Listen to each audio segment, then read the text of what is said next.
అనగారు ఇప్పుడు నేను చూసుకుంటే పవన్ కళ్యాణ్ గారు డిప్యూటీ సీఎం పవన్ కళ్యాణ్ గారు కాకినాడలో అక్రమంగా రేషన్ బియ్యాన్ని తరలిస్తున్నారని చెప్పి తెలుసుకొని ఉన్న పలంగా అక్కడికి వెళ్ళి ఆ మొత్తం అదంతా సీజ్ చేసి ఒక అధికారి తలుచుకుంటే ఏ రకంగా ఉంటుందో పని చేస్తే ఎలాంటి పరిణామాలు చోటు చేసుకుంటాయో చేసి చూపించారు. అంటే గతంలో రేషన్ బియ్యాన్ని అక్రమంగా తరలించి ఆంధ్ర రాష్ట్రంలో చాలా అవకతవకలు చేశారు. ఇలాంటి మాఫియాని అరికట్టే విధంగా పవన్ కళ్యాణ్ గారు తీసుకున్న నిర్ణయాలు ఎలా అనిపించింది సార్? సార్ నిజంగా కొన్ని అంశాల్లో ఇదివరకు నేను కూడా విభేదించేవాడిని పవన్ కళ్యాణ్ గారు మాట్లాడే అంశంలో. అంటే వాస్తవాలు మాట్లాడుకోవాలి కాబట్టి చెప్తున్నా. ఎందుకంటే ఆయనకి రాజకీయాలు ఏమీ తెలియదు, ఎవరో చెప్పిన అంశాన్ని తీసుకొచ్చి మాట్లాడేస్తారు అని చెప్పి ఒకప్పుడు నేను కూడా అనుకున్నవాడిని. కానీ ఆయన ఎదిగిన తీరు రాజకీయంగా కావచ్చు, ఆయన వ్యక్తిగతంగా ఆయన వ్యక్తిత్వానికి నేను అభిమాని అయిపోయానండి. కొన్ని అంశాల్లో అన్నీ అని చెప్పను, కానీ కొన్ని ఆయన మాట్లాడే మాటలు కావచ్చు, ప్రజల్లోకి ఆయన తీసుకెళ్లే అంశాలు కావచ్చు, ప్రజల పట్ల ఆయన చూపించే ప్రేమాభిమానాలు కావచ్చు, ఇలాంటి వ్యక్తిత్వం నాకు తెలిసి ఇండియాలోని ఏ రాజకీయ నాయకుడికి మేబీ ఇంతలా ఉండకపోవచ్చు. ఉండొచ్చేమో, బట్ ఇంతలా అయితే ఎవరికి ఉండకపోవచ్చు. తనకు ఓటేసిన ప్రజలు ఇబ్బంది పడకూడదు, తను ఇచ్చిన మాట ప్రకారం ప్రజల కోసం పనిచేయాలి అనే ఆలోచన విధానం అయింది. మేబీ ఆయన ఈ మధ్య నేషనల్ మీడియాకు ఒక ఇంటర్వ్యూ ఇచ్చారండి. అందులో ఆయన ఒక మాట కూడా మాట్లాడారు. మా అధినాయకుడు చంద్రబాబు నాయుడు గారు ఇన్ని గంటలు పనిచేస్తారు, సో ఆయనకు అనుగుణంగా మేము పనిచేయాలి, కాబట్టి ఆయన ఏ దారిలో వెళ్తే మేము ఆ దారిలోనే వెళ్తామని చెప్పి ఆయన మేబీ కూటమి ప్రభుత్వం ఉన్నారు కాబట్టి ఒకళ్ళకి ఒకళ్ళు సరైన సమన్వయంతో ముందుకెళ్తూ ఉన్నారు. అయితే ఇక్కడ మీరు అడిగిన పాయింట్, రేషన్ బియ్యం ఏదైతే ఉందో కాకినాడ పోర్టులో, ఇది కొత్త ఏం కాదండి.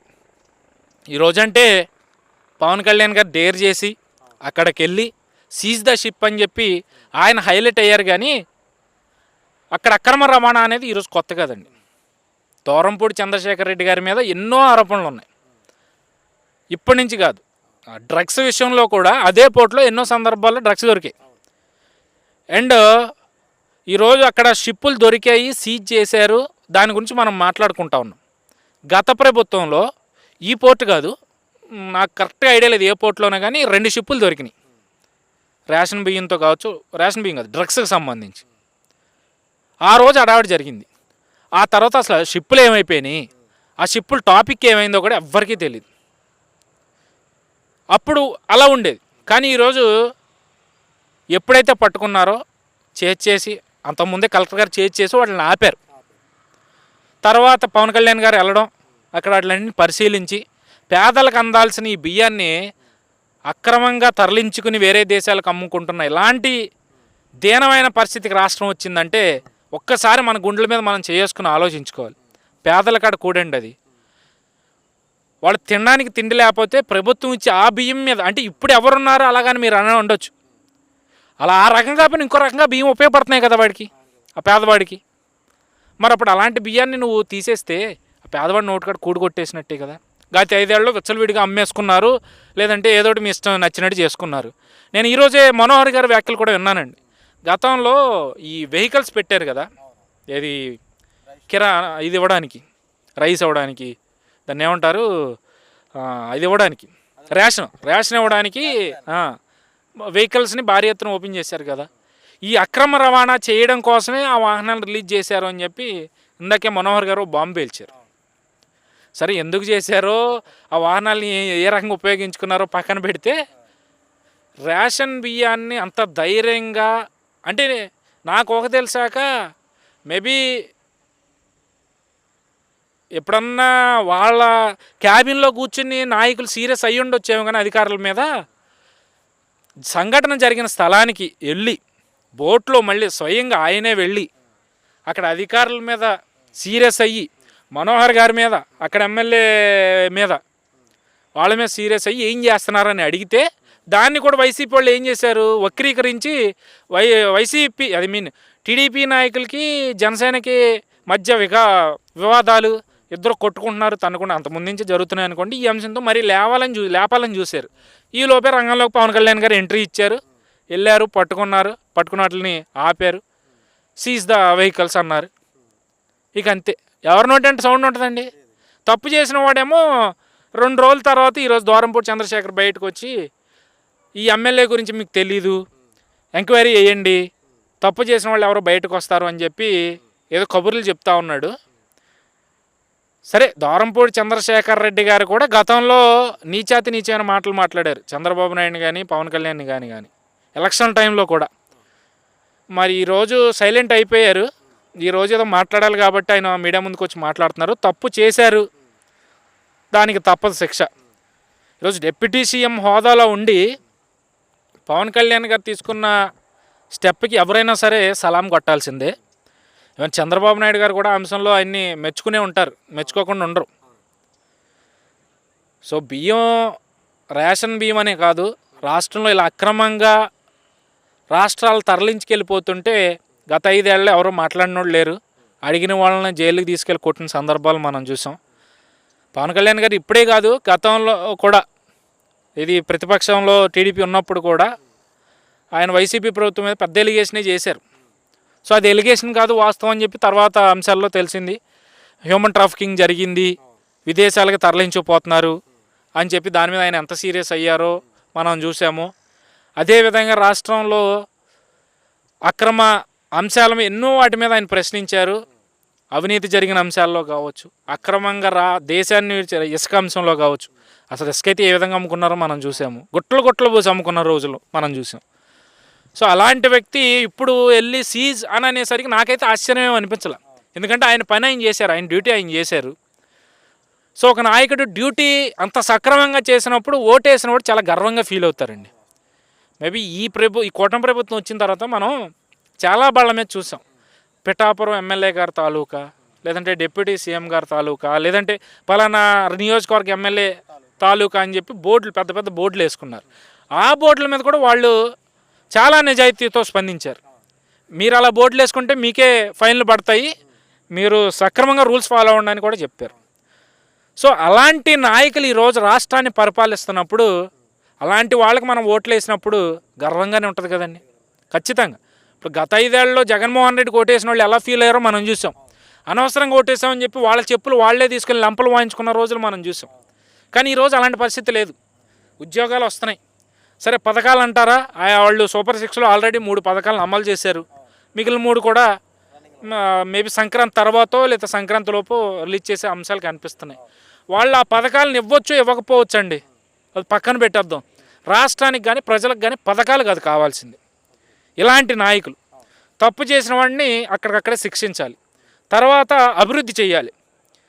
నువ్వు రేషన్ బియ్యాన్ని అలా తరలించుకుని రాష్ట్ర సంపద గండి కొడుతున్నప్పుడు అది తప్పే కదా. సో దాన్ని శిక్షించారు, అక్కడే సీజ్ చేశారు. వాళ్ళకి దానికి సంబంధించిన వాళ్ళ మీద కేసులు పెడతారు, వాళ్ళని అరెస్టులు చేస్తారు వచ్చే రోజుల్లో, అది మనం చూస్తాం. ఇక అభివృద్ధి జరగాలి, కంపెనీలు రావాలి, ఉద్యోగ కల్పన కావాలి, అలాగే నోటిఫికేషన్లు విడుదల అవ్వాలి. ఇవన్నీ జరిగితేనే రాష్ట్రం ఒక అభివృద్ధి పదంలో ముందుకెళ్తుంది. అది మానేసి నా దగ్గర రాష్ట్రానికి వచ్చే సంపదనంతా అక్రమదారులో నేను అమ్మేసుకుని నా సొమ్ము నేను పెంచుకొని, నా ఆస్తులు పెంచుకొని, నా పిల్లలు వాళ్ళ పిల్లల తరాలు కూర్చుని తిన్న తరగని ఆస్తులు సంపాదించుకోవడం వల్ల నీకు ఉపయోగం, నీ కుటుంబానికి ఉపయోగం, ప్రజలకి ఏం ఉపయోగం? సో ఈరోజు డిప్యూటీ సీఎం పవన్ కళ్యాణ్ చేస్తుంది అక్షరాల దానికి విరుద్ధంగా. నాకు కావాల్సిన సంపద కాదు, నా ప్రజలకి కావాలి సంపద. నా ప్రజల సంపద నువ్వు దోచుకెళ్తున్నప్పుడు దాన్ని శిక్షించాలి, ఖండించాల్సిన బాధ్యత నా మీద ఉంది. అందుకే నేను ఈ విధంగా చేశాను అనేది పవన్ కళ్యాణ్ గారి చేష్టలు అయితే నాకు చాలా స్పష్టంగా కనిపించిందండి.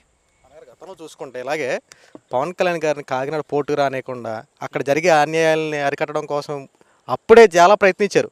కాకినాడ పోర్టులో కూడా అడుగుపెట్టిన వాళ్ళ అప్పుడు కూడా రుషికొండ దగ్గర కూడా సేమ్ ఇదే సిచ్యువేషన్. రుషికొండలో జరిగేటువంటి ఏదైతే ఈ కట్టడాలు ఉన్నాయో దాన్ని అందరూ ప్రజల దృష్టికి తీసుకురావడం కోసం అక్కడ కూడా చాలా ప్రయత్నించిన అధికార స్వలాభాలు ఉపయోగించుకొని కనీసం తప్పుని అరికట్టడానికి ఎన్ని ప్రయత్నాలు చేసినా కనీసం బయటకు రానియకుండా చాలా జాగ్రత్త పడ్డారు. ఇప్పుడు అలాంటి దాకా ఈ యొక్క విషయాలనే వెలుగులోకి వచ్చినాయి. ఎలా అనిపిస్తుంది సార్ అది?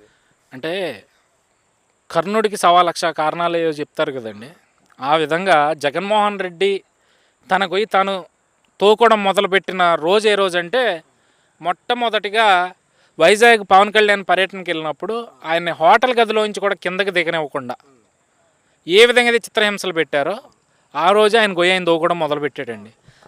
అది చంద్రబాబు నాయుడు గారి అరెస్ట్ సమయానికి ఇక పూర్తిగా ఏ పరిమాణంలో ఏ సైజులో అయితే ఆ గొయ్యి కావాలో ఆ సైజు వరకు ఆయన తవ్వేసుకున్నాడు.